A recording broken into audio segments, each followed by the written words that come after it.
이 건강보험료 부과체제에 대한 논란은 끊임없이 이어져 왔었습니다. 직장가입자와 지역가입자 간의 부과체계의 형평성 문제 때문에 그래서 2013년 7월 달에 보건복지부는 기획단까지를 꾸려서 이 연구를 했는데 금년 1월에 갑자기 연말정산 관련해서 세상이 시끄러워지다 보니까 보건복지부 장관이 나서서 이 문제까지도 없던 일로 갑자기 이렇게 발표를 해버리고 말았어요.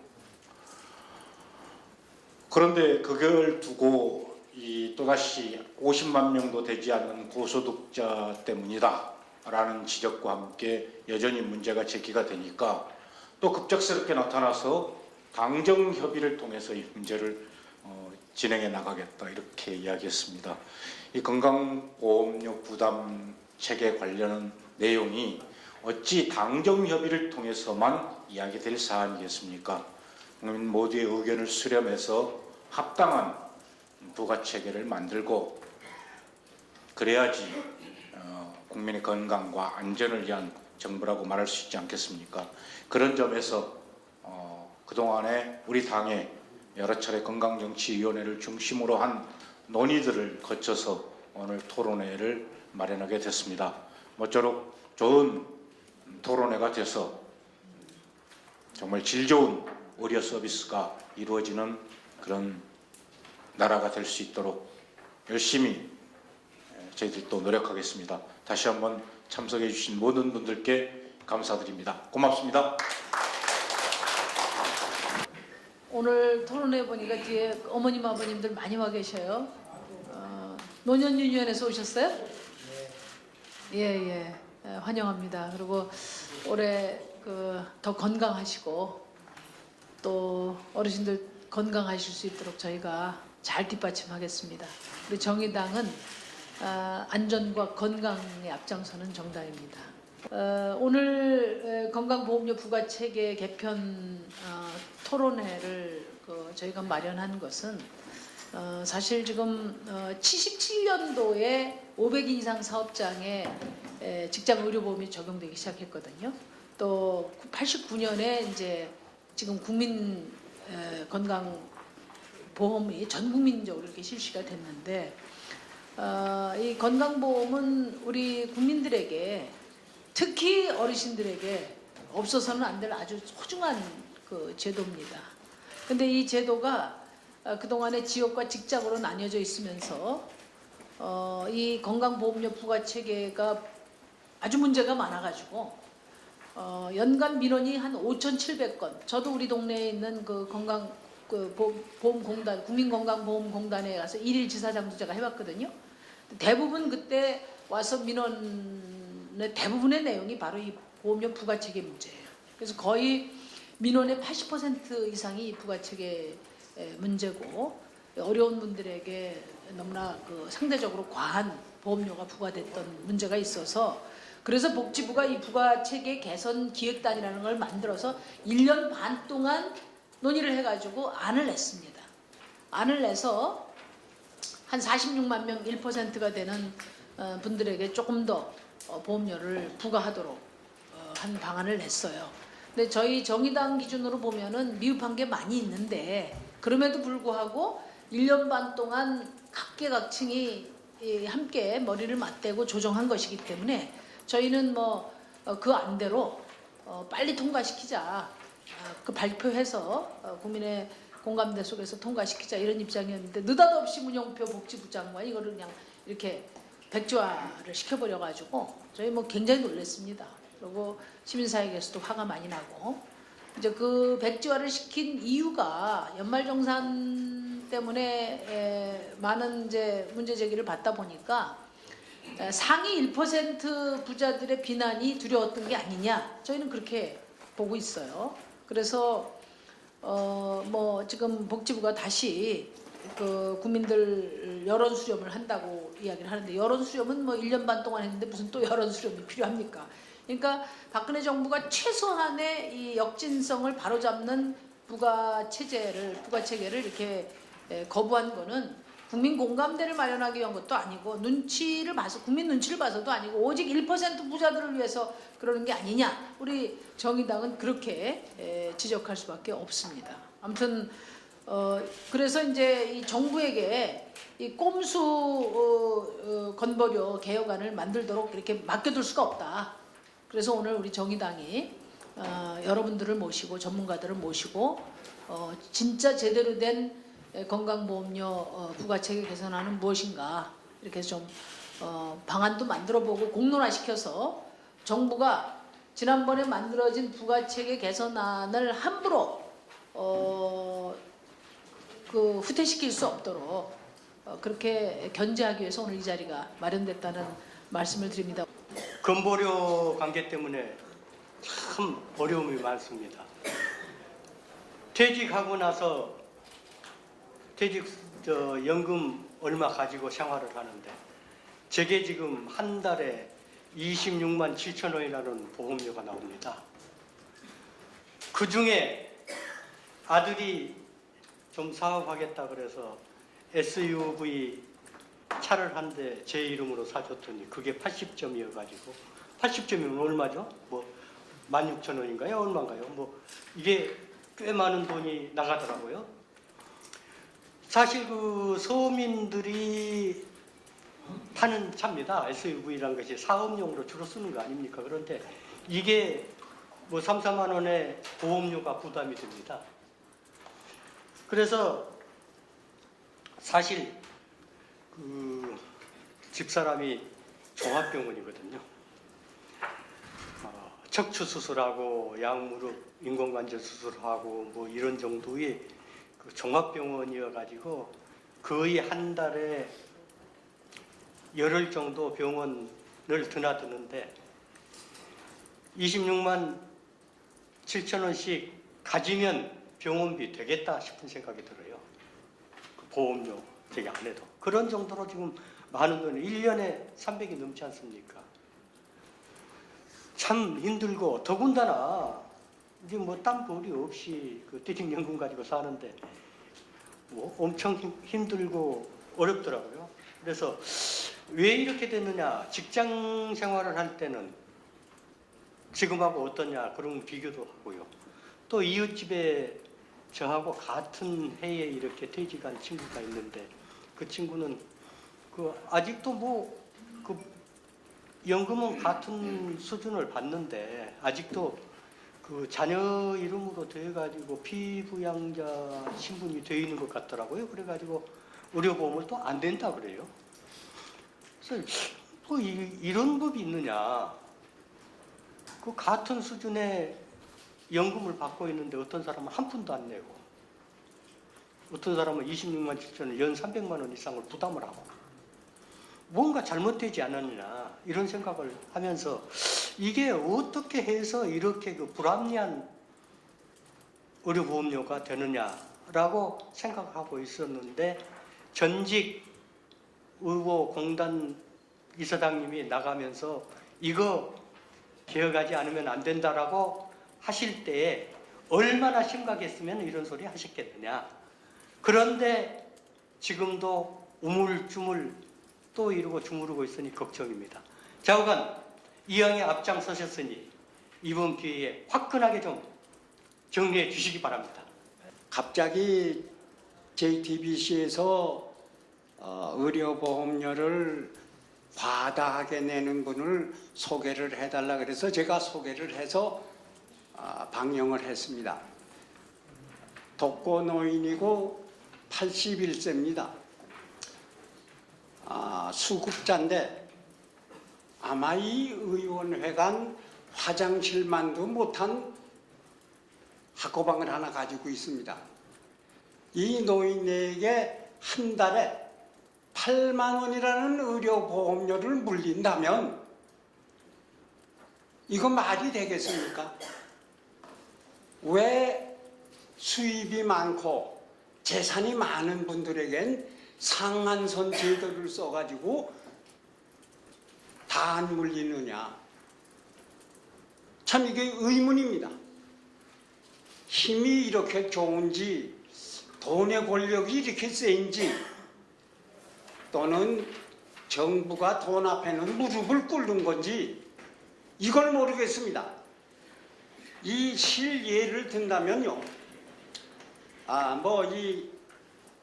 어떤 대기업의 회장님의 재산과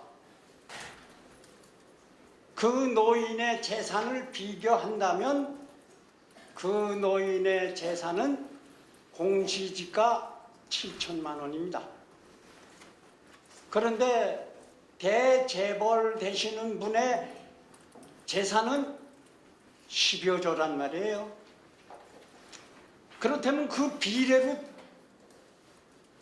보험료를 낸다면 이 재벌분은 180억을 내야 됩니다. 이 가난한 노인네가 8만 원에 낸다는 것이 이렇게 저거 하고 수입면으로 보더라도 이 재벌분은 160배를 내야 됩니다. 160억. 예. 그럼 이 둘을 합한다면 300억이 넘겠죠. 이런 차별을 받는 서민들, 정말 정부에서 서민을 생각하는 건지 안 하는 건지, 아마 서민들이고 늙은이들은 아무것도 모르는 줄 아는데 더 잘합니다. 늙으면 꾀로 살라고 해서요. 예. 참 험한 말을 많이 하고 싶어요. 그런데 그 자리가 자린 만큼 이것으로 축구겠습니다. 저희 전국 대리점 연합회는 그 2013년도에 남양유업과 대리점 간의 불공정 행위로 인해서 남양유업 대리점 협의회가 만들어지고 그걸 기반으로 해서 대리점들의 자영업자, 영세 자영업자의 권익을 보호하기 위한 단체로 설립되었고 지금도 왕성히 활동하고 있습니다. 저는 남양유업 대리점 협의회 그 초대 회장이었었고 그리고 2010년 2월 1일부터 남양유 왕십리 대리점을 운영했었습니다. 그래서 처음 정의당의 건강정치위원회 이상호 간사님한테 사례 발표를 해달라 이렇게 연락을 받았을 때 제가 여쭤봤습니다. 제가 적절한 사례자로서 사례가 되냐 이렇게 말씀을 여쭈니까 그 이상호 간사님이 적절한 사례인 것 같다 이렇게 말씀하시더라고요. 그래서 사실은 자영업자고 일반인으로서 건강보험료가 어떻게 부과되고 어떻게 이게 납부를 하고 어떤 형평성이 있는가에 대해서 사실 정확한 지식이나 어떤 내용을 알지 못했습니다.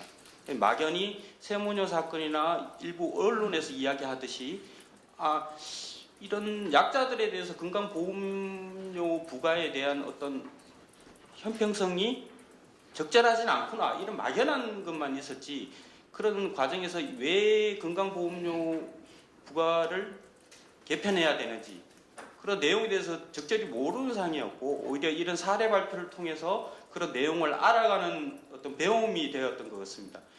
우선적으로 제가 말씀드리고 싶은 것은 그래서 처음에 저희가 여기 발제문 김종명 그 위원장님이 이 발제문을 미리 받아봤었는데요. 여기 왜 건강보험료 부과 체계 개편이 왜 필요한가 여기 내용에서 이런 내용을 정확하게 짚어주셨더라고요.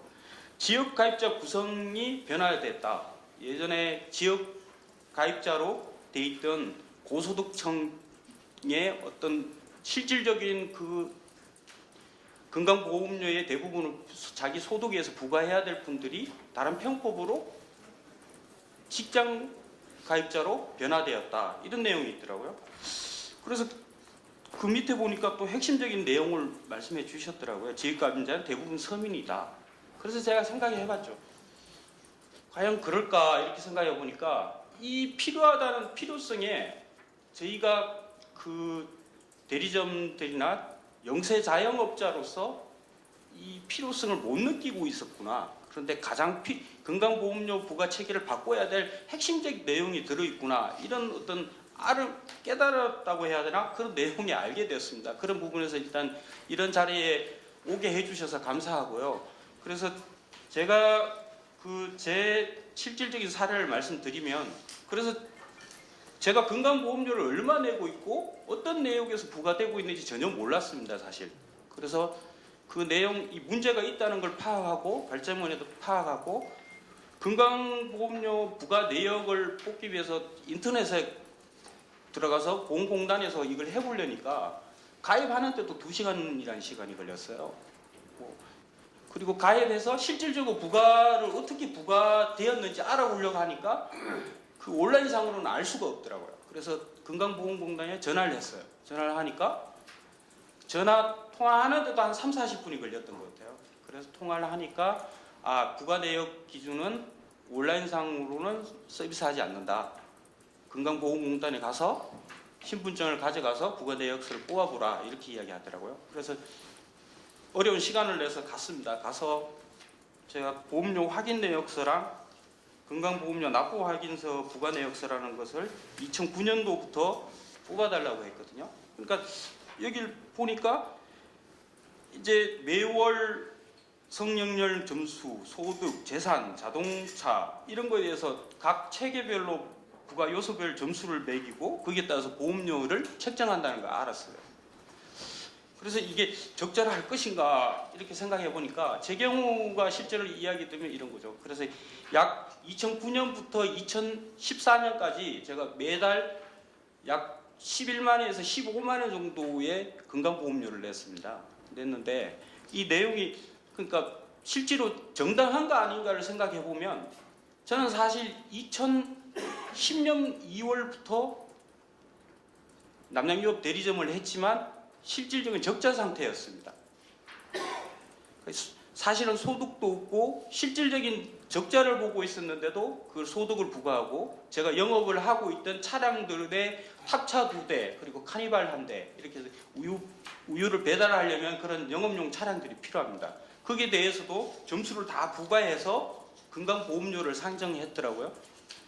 그리고 그런 과정 속에서 실질적인 남양유업이 부당한 어떤 불공정을 해서 저희 대리점이 적자를 보고 있었던 사항을 보험공단에서 파악을 못 했으리라고 생각합니다. 그렇지만 더 중요한 문제가 이제 나오는데요. 사실은 2013년 2월 1일부터는 제가 대리점 운영을 하지 못했습니다. 그거는 2013년 1월 27일부터 남양유업과 투쟁을 시작하면서 31일 날 일방적으로 계약 해지를 해버렸거든요. 그래서 가지고 있던 차량 3대 그리고 점포 사무실 2개 그게 그 고정자산비가 다 사라질 때까지 영업을 지금까지도 못하고 있습니다. 그래서 그러면 만 2년 지금으로 치면 만 2년 2013년 14년 동안 소득이 한 푼도 없었고 오히려 그게 관련돼서 고정자산이라는 지금 사무실 2개 그리고 차량 이 고정자산이 다 없어졌습니다. 월세를 내지 못해서 그게 관련돼 있던 사무실에 다 임대료가 없어졌고 그게 설치돼 있던 냉장고를 임대료를 내지 못하니까 그 임차인이 법원에서 그 강제 처분 소송을 했더라고요. 그래서 강제로 뜯어서 없어졌습니다. 저희가 만들 때 그 냉장고 1,500만 원 정도 들었는데요. 그리고 그런 자산이 모두 없어진 상황에서 저는 2013년도에 약 연간 150만 원 정도의 건강보험료를 냈고요. 2014년도에는 148만 3,900원을 냈더라고요. 이렇게 했을 때 이게 과연 영세 자영업자와 이런 어려운 상황에 처한 사람에게 연간 150만 원 이상의 건강보험료를 내게 하는 이 건강보험료 부과 체계가 옳은 것인가 이런 걸 생각해 봤을 때 지금 정의당에서 하시려는 건강부과 체계를 개편하려는 노력이 영세 자영업자와 여기 말씀하신 그 지역 가입자에 포함되어 있는 서민들 특수고용직 노동자나 이런 어려운 분들의 실질적인 문제를 해결하는데 큰 힘이 되리라고 생각합니다. 그리고 그래서 하나 더 말씀드리면 이제 제 개별 사례를 말씀드리기 위해서 말씀드린 건데, 그래서 여러 가지 사항을 검색해 보니까 얼마 전에 건강보험공단에서 4조 6천억인가 흑자를 봤다고 이야기하더라고요. 근데 저는 좀 의아해했습니다. 제가 알기로는 항상 적자라면서 건강보험료를 계속 올려야 된다고 계속적으로 주장했던 걸 저는 뭐 자세히는 알지 못했지만 10년, 20년 동안 제가 계속적으로 들었던 이야기였어요. 그래서 그걸 검색하다 보니까 2013년 7월 26일 날 문화일보에서 낸 사회부 기자가 쓴 내용 중에서 2015년이면 재정이 바닥이 나고 부담의 분산을 시급하고 건강보험료를 올려야 된다, 이런 주의 핵심적인 내용으로 기사를 썼더라고요. 근데 여기 내용에 보니까 2011년 건강보험 보장률은 우리나라는 2011년 기준으로 63%다. 근데 OECD 평균은 80%다. 근데 현재 이것도 2006년에 비하면 오히려 보장률이 떨어진 거다. 2006년엔 64.5%였다. 이런 내용의 기사가 핵심적으로 실렸다고요.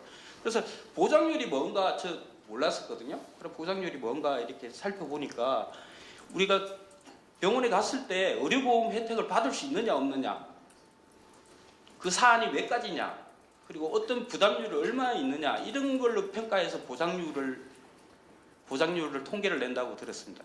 그런데 제가 보장률을 지금 말씀드린 것은 제가 2013년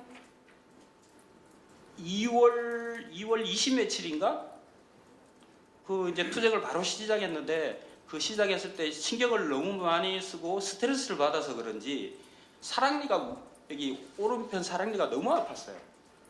그래서 이제 밥도 못 먹을 상황이 되어서 어쩔 수 없이 이제 그 가까운 병원에 가게 됐습니다. 병원에 가게 됐는데, 그게 가서 이제 사랑니 치료를 받았는데, 이제 염증 치료를 받았는데, 그 의사가 하는 말이 위에 이빨 중 어금니 하나가 깨져 있으니까 이걸 빼고 임플란트를 해야 된다는 거예요. 임플란트를. 근데 이제 사실은 그 이빨이 좀 불편하거나 아프다고 해서 저희 서민들이 그걸 실제로 이제 그걸 처리하기는 힘드니까 그냥 참고 있었던 거죠. 저도 이제 사실 그게 깨진 지가 몇 년 됐었어요. 근데 그냥 참고 있었는데 사랑니 치료하라 하니까 사랑니를 치료해 주시고는 그게 더 시급하다고 말씀하는 거예요. 그래서 여쭤봤어요. 그러면 이거 사랑니 말고 위에 거 빼고 임플란트 하려면 어떻게 해야 되냐? 그러니까 그때 돈으로 국산으로 하면 150만 원, 외제로 뭐 외산 임플란트로 하면 170만이 든다는 거예요. 그때 사실 전 돈이 없어가 이빨을 하지 못했습니다. 그런데 2013년, 14년 동안 제가 건강보험료로 냈던 금액은 매해 150만 원씩 300만 원이었거든요. 도저히 그걸 감당할 수 없는 정도의 건강보험료를 저는 냈지만, 제가 5년, 6년 동안 불편하던 깨진 이빨을 할 수 없는 이런 건강보장률, 그리고 부당한 부가율, 이것이 이 건강보험료 부과 체계를 바꾸고 보장률을 올려야 될 이유라고 생각하고 제가 직접 느꼈던 이야기들입니다. 감사합니다. 예, 감사합니다. 몇 해 전에 이른바 갑의 횡포 문제로 우리 사회에 큰 파장을 일으켰던 우리 남양유업을 경영하시다가 이제는 개인의 어떤 그런 부당함을 넘어서서 그런 영세 사업자들이 이익을 위해서 대리인연합회 대표를 또 맡고 열심히 활동하고 계시고요. 또 생생한 얘기 감사드립니다. 이 세 분의 그 사례에서도 알 수 있듯이 어쨌든 현재 뭐 미국보다는 우리나라 의료보험이 낫다고는 얘기를 합니다만은, 그리고 사실 이 건강보험이 있지 않으면 특히 우리 어르신들 같은 경우는 굉장히 더 힘들죠.